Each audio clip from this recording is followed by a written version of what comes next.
নমস্কার। এখন দেখছেন জ্যোতির রান্নাঘর, কিন্তু জ্যোতির রান্নাঘরে আজকে রান্না দেখবেন না, কিছু হেলথের খাওয়ার জন্য জিনিস দেখাচ্ছি। দেখুন, এখানে আমি কিছুটা আখরোট নিয়েছি, এখানটায় কিছুটা কাজু বাদাম নিয়েছি, আর এখানটায় কিছুটা আমন্ড নিয়েছি। আমার ছেলেকে বলি খেতে, কিছুতেই খেতে চায় না শুধু, তার জন্য আমি এগুলো সব মিক্সিতে গুঁড়ো করে নেব। আর এখানে আমার প্রোটিনেক্স পাউডার আছে, দেখুন প্রোটিনেক্স আছে। আমি এর মধ্যে সবগুলো মেশাবো। আমি কিছুতেই খাবে না, আমি বলি খা খা খা, এত পরিশ্রম করে, অফিসে যায় সারাদিন, তার কোনো হেলথ ড্রিঙ্ক কিচ্ছু খাবে না, শুধু পাউডারটা একটু গুললো, খেলো, হয়ে গেল। এরকম করলে তো শরীরটা ঠিক থাকে না। সেই জন্য আমি প্রোটিনেক্সটা আরেকটু হেলদি বানানোর জন্য এইগুলো গুঁড়ো করে নেব। আমি ঘুরিয়ে নিয়ে এসে আপনাদের দেখাচ্ছি। দেখুন, এখানে আমি একটা মিক্সির বাটি নিয়েছি, এর মধ্যে একে একে আমি সবগুলো দিয়ে দেবো। একসঙ্গেই সবগুলো আমি গুঁড়ো করে নেব, শুকনো, এতে কোনো জল টল দেবো না, যেহেতু আমি প্রোটিনেক্স পাউডারের সঙ্গে মেশাবো, সেই কারণে এগুলো সব ঘুরিয়ে নিয়ে এসে দেখাচ্ছি। গুঁড়ো করে নিই, সবগুলো আমি একসঙ্গে গুঁড়ো করে নেব। দেখতে থাকুন, সঙ্গে থাকুন। সকলের কাছে অনুরোধ রইল, লাইক দিয়ে ভিডিওটি সম্পূর্ণ দেখবেন। আপনাদের বাড়িদের বাচ্চাদের খাওয়ান, যারা বাড়ন্ত বাচ্চা, একটু দুর্বল থাকলেও তারা একটু ভালো মনে করবে।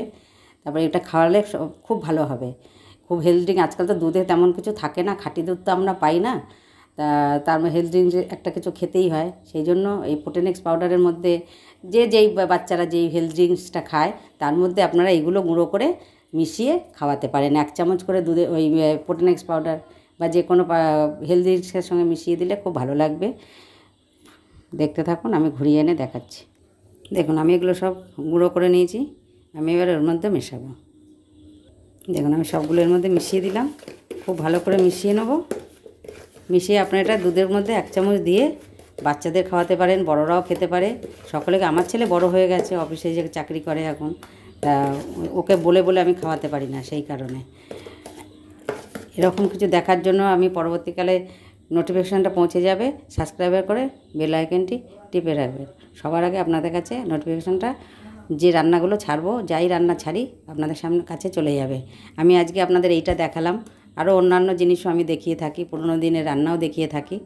সকলের কাছে অনুরোধ রইল, আমার এই হেলথ ড্রিঙ্কসটা যে বানালাম কীরকম লাগলো কমেন্ট বক্সে জানাবেন।